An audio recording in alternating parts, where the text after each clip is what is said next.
Introduce Representative Mark Mustio. Thank you.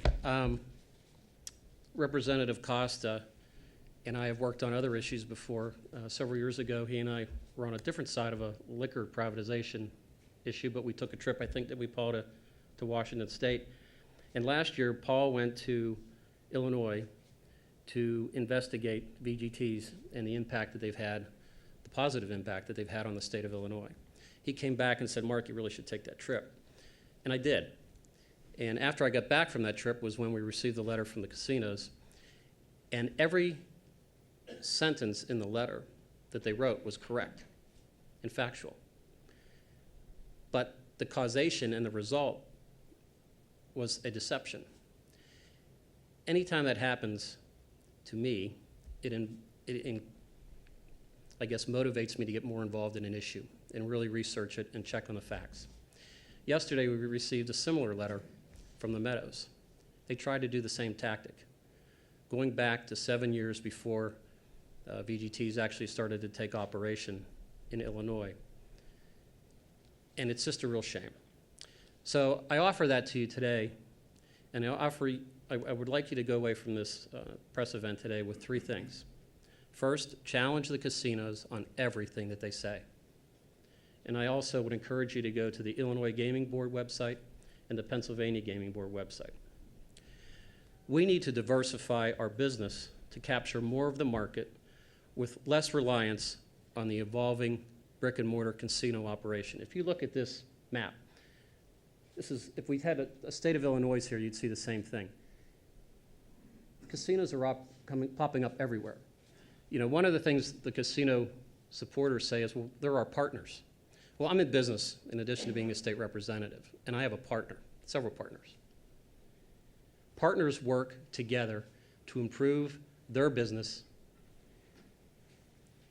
The casinos in Pennsylvania are working with other partners in other states. They're having a negative impact on the revenues of our casinos. And you can witness that by looking at the Pennsylvania Gaming Board website.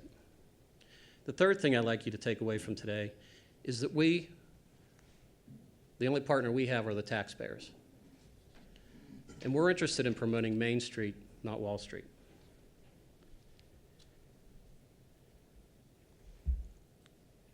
Why do the casinos cannibalize themselves?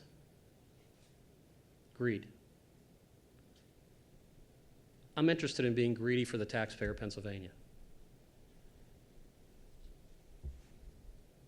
Based on the information that we've been able to gather, reports that have been commissioned, it's estimated that Pennsylvania is missing out on $1 billion in revenue, which translates, once fully enacted, to roughly, including fees, $400 million a year to the general fund. That's VGTs only. We hear comparisons to Illinois all the time. But the reason Paul and I went to Illinois, it was a great pilot program that we didn't have to go through in Pennsylvania. We found out what they did wrong that hurt their casinos. The biggest drawback to the casinos in Illinois was the ability for local liquor licenses to be issued for facilities called cafes. You walk into a cafe, you see 4 or 5 muffins, a bottle of bourbon, and 5 video gaming terminals. We do not permit that in the legislation that we are pushing in Pennsylvania. That had a tremendous negative impact. It's projected, and I'm not going to be naive, is there going to be cannibalization? Sure. To this degree? No. It's estimated at 5.2%. Representing the taxpayers of Pennsylvania, I'm willing to put up $80 million of revenue to collect $400 million every year for the Pennsylvania taxpayers. I think that's a wise investment. And I put this to you, I suspect the casinos would do the same thing. I want to be greedy for the taxpayers. There's a lot of missed opportunity here. Remember, in this same legislation, the casinos get what I would call, the racetrack casinos get what I would call would be mega cafes. Each racetrack gets 4 locations with 250 machines each. That's 6,000 additional machines. So by going to Illinois, we learned that we don't want to put the cafes here. We want to make sure that the restaurant, bar, tavern, club still has their primary focus of business, but they have an ancillary opportunity to capture revenue from people like me. I don't go to casinos and gamble, but you know what? I probably would put 20 bucks in my local VGT at my local restaurant. Why do we need to diversify our business? We need to diversify, as any business does, to make sure we capture more revenue, to make sure that we protect the Pennsylvania taxpayers from what's going on here. The casinos want to be our partners when they want all these additional things that are in this legislation.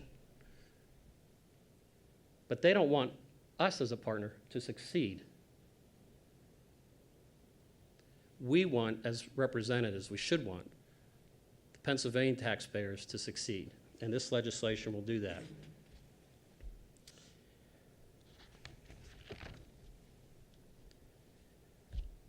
Let me give you a more simple example.